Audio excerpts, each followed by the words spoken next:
ฟ้าลุ่มเอียวันดีคืนนี้มีแต่น้ำแจ่มแสงแวววาวนะครับสว่างสว่างเสียงคลื่นราวดี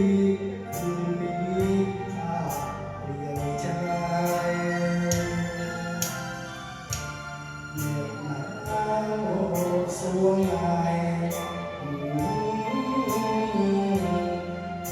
ใจข้าเศร้าวิญญาณข้ามาทำสิ่งทำเองเหนื่อยแสนยากเย็น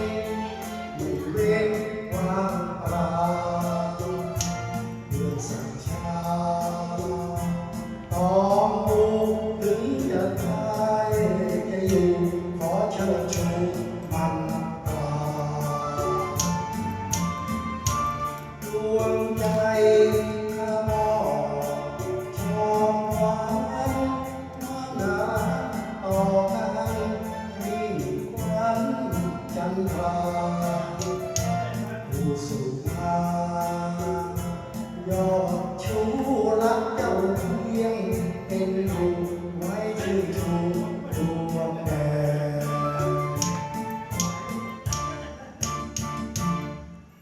ไปรบ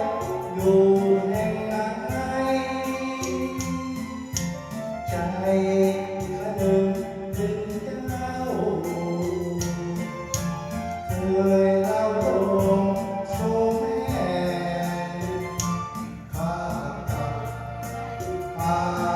เมืองแปรมองเลี้ยวแลแสนเดียวตาไม่มีแต่เงาข้าเศร้าหัวใจแทบขาดอาณาใจไม่คลา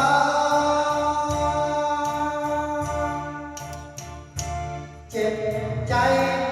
คนรักโดนรุมแกล้งขาดกับเขาเมืองแปรให้มันวอดวายจับตายให้เขาลืมชายจับให้เขาลืมชายว่าน้ำชื่อผู้ชนะสิทธิผู้ชนะสิทธิ